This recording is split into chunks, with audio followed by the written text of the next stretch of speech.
So, this is a record, actually. Only three drinks this entire episode. And remember back in my introduction when I said there were some actually good things about this show? I think I just saw the best episode, and I'm not even being hyperbolic when I say that. I think episode 4 might actually be the best episode of the show because it's a stock anime episode. And what I mean by that is, just like how the series seems to be going, we got our two divergent stories. Apparently, over the span of one episode that we saw off screen, the entire school got flooded with these little crab creatures we saw in episode 3, probably because Parsley let them out, and now we're trying to. Well, everyone goes home for the weekend, as it would be. And so Sage and Rosemary go back to visit their cousin, well, Sage's cousins, or as they call them, the aunts. And then you have Parsley and Tyne bunking together at Parsley's place because Tyne doesn't want to be with her mother. And I'm going to cover these. But the stories are stuff we've heard before, but honestly, it's not that bad. The only thing bad about this is still the animation. Oh my god! I don't have a shot for bad animation. Inconsistent animation, yes. Continuity errors, yes. Something that's clearly a PNG, yes. Which thankfully the food was not a PNG this time. At least it didn't look like it, but. So I only had three. One because of the cousins, still being one of the best parts of the show. One being because of Slime Boy, because he finally shows up, and I do remember his name is Slime Boy now, and I got words about that character. And then one because I got tired of looking at the horrible animation. Seriously, it pains me sometimes because it looks like bad photoshopping half the time. So I guess I should start with the one that's not tied to the plot and won't really come up that much after this. So we start with Parsley and Tyne. Tyne doesn't want to spend time with her mother, even though she's in the town, so Parsley offers her to, bunk with her family. And Parsley goes home to visit her family. In case you forgot, she's the dwarf with 12 brothers and now one sister, plus the mom and the dad running the blacksmith shop. So they're happy to see her back. She's talking with the family. Tyne's getting a little bit of family interaction, which we really don't see much of Tyne's family interaction, and she's still herself, bland and just straightforward as possible. Rewatching this for the third time, I'm starting to see a lot of Sheldon's tendencies from Big Bang Theory in her. Just not as smart. I'm not saying Tyne's stupid, I'm just saying she's not uber genius. So, yeah, her stuff comes with personal defects, I would say, but that comes with later. So, Parsley's back home, and she's with her family, and the family springs. We've all seen this before. Parsley's the oldest. She goes away, she comes back, and the family wants her to stay with them. You sowed your wild oats, and we're happy to have you back with the family and working at the forge, and now you can stop that whole nonsense about being a guardian. Which, first off, she's one of the best people qualified, and literally later on, she will win a contest to be the best guardian at the moment of her class in a really awful episode. I promise you I will not have 3 shots for that one. I am going to probably down an entire bottle if I have a chance. Man, has that episode sucked. But we're not there yet. We're on episode 4, the good one. So, Parsley gets upset, and eventually Tyne's mother shows up looking for a job. And basically, it's the whole, we realize that we respect you for everything you've done. We hope that you, still love us. We understand everything you're doing, and we respect your differences. Parsley's family respects her enough to let her go back to school, even though they didn't really say she couldn't. They acknowledge that she's really this good and actually helps with her self-esteem, which I guess is kind of maybe her character defect, if I had to say any of them are. Rosemary is definitely egotistical, over-the-top, zealous. Sage is subdued, passive-aggressive, and in one episode, incredibly sexist. We'll get to that one when the time comes, because that's way out of character for her. And Tyne is the recluse. Parsley, I would say, is the self-doubt. And she seems very driven by her family's opinion because it really matters a lot to her. So when it comes to Tyne and her mother, when her mother does show up asking for her to fix a pair of scissors, because I guess Tyne's mom's a botanist, and these scissors look like they just rusted 30 years, but I guess you can fix those, which I know you can't, I've seen YouTube videos. So basically, Tyne's mother shows up, and her and Tyne really don't get along that well.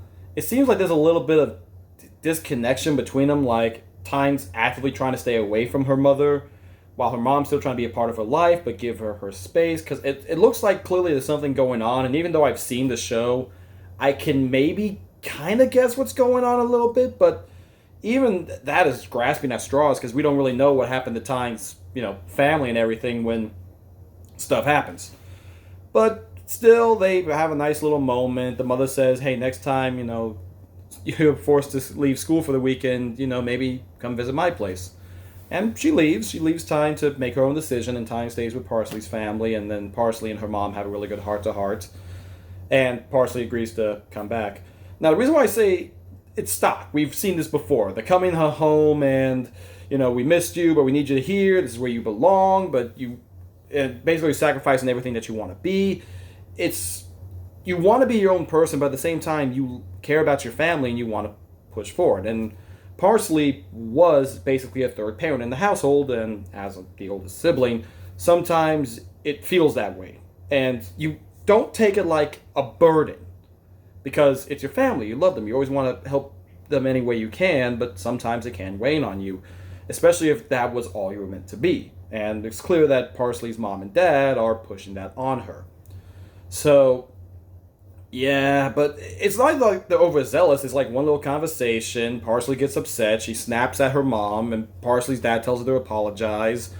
Doesn't, call her names or anything. He just says that's not how you talk to your mom. And something to remember here is, even though these girls are drawn like they're 10, except for Tyne, and I guess Parsley, after we've seen her mother and father, for all I know, she could be in her mid-20s. I don't know. But the fact is, they're all 15, so they're in that, hormonal phase, the puberty and all that stuff, and we'll cover that in episode 6 as well. Oh, I'm gonna need a lot of this when that episode hits. I thought it was 5. I got a little reprieve. But, yeah, and this is some good stuff with them. We've seen it all before, but considering the stuff we've gotten beforehand, I'll take the victories where I can. At least it wasn't horrible lines. Cringe though it was, at least it wasn't stupid lines. There was a little bit of that in the beginning when Rosemary was using hostage negotiations on a mimic. What are you going to hold hostage? And it carries your stuff. But you couldn't put it in another suitcase because you guys got upset, but it was already a set with you. Whatever. Little weird in the beginning, but always nice seeing Rita Repulsa. And I have to make a correction to episode 2. I mentioned that there was a character who kept going from guy clothes to girl clothes to guy clothes. I finally now noticed in the opening sequence when they show all these students of High Guardian, which none of them matter except for Slime Boy, Snapdragon, Amarith, Maurice, and Parsnap. Fine, 5 of them. 5 of them actually matter out of like a sea of 40 of them. Oh, and by the way, one of them that matters, yeah, he's like hidden in the back over there, and you got this weird amethyst looking from Steven Universe person doing the sign. I don't know what that's all about, but it shows to me that this show has no idea what the heck it's supposed to be doing. They're trying to, I guess, set this world up, but they really don't do a good job of that. Even right now, we don't really know too much about what a Guardian is. We don't know how this world's technically supposed to be run. We don't know what the school really is gearing them towards, even though they just keep saying they're on these tracks. But that's grand scheme, focus on the episode, that was fine. We get to Rosemary Sage's story, which introduces Slime Boy, who is, I guess I should say how they get to Slime Boy. So basically, going back before when I talked about the whole old magic and new magic, Sage's cousins give her a Terrasphere, which is like a little thing, basically like a ball or a jewel. You activate it and a wand pops out, or a staff, or daggers, or whatever you need. And this is the thing that holds the magic. And this is kind of the big deal, is that old magic relies on runes, sigils, and your own life force.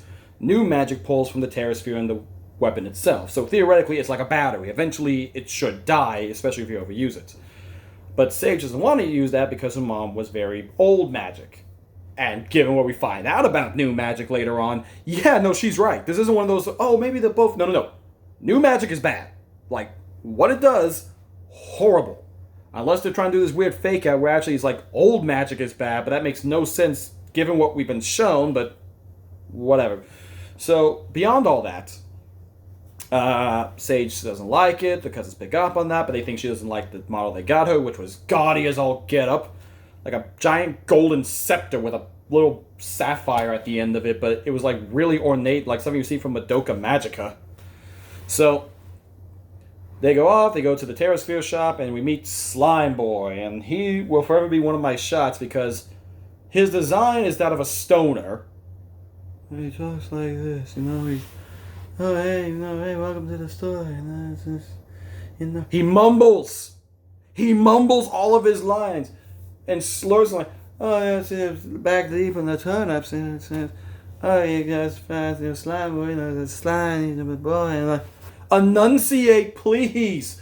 You are in Highgarden Academy too, so you have to be at least 15. I imagine you have some form of mental cognitivity to actually speak coherently and do stuff. Even though we actually never see him in the other... I mean, we do see him in other episodes, but I don't think we see him in the same class as them, so maybe he's not the same year. It's possible. But anyway, so they go, they get the sphere, and apparently it's now like Harry Potter where the Terrasphere chooses the wielder. Like, one literally hops out of a cabinet into Sage's arms and transforms into this oaken wooden one that fits her really well, and it's the one you see in the opening scenes, and it's the one you see on like the covers and whatnot.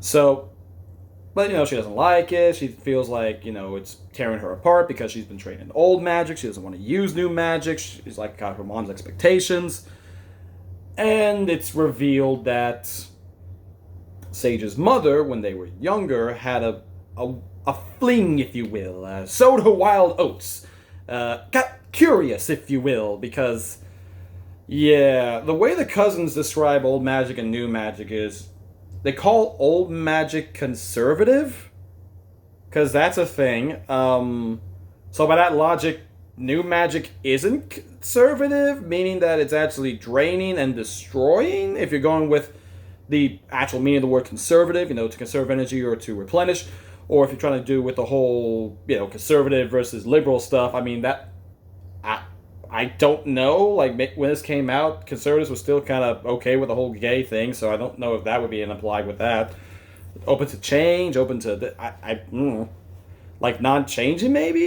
Conservative doesn't really fit that word, so it's a little weird they use it, but considering it's written by Keith Liff, #KillAllMen, well, produced, you kind of have to wonder with some of these word choices and why you're using them. But then again, remember, evil's like a flock of birds. It swoops all into your business when you least expect it. This is the dialogue we're dealing with in this show, so I guess I really shouldn't harp on this, but when it just comes out of nowhere, it's a little weird. Remember that for episode 6. But, I mean, it is at least a good scene. Sage comes to terms that maybe she can use new magic and old magic. At least gives her this idea that she doesn't have to feel burdened to try something new. And that's actually something I really appreciate. That it's not just, old magic bad, new magic good, or vice versa.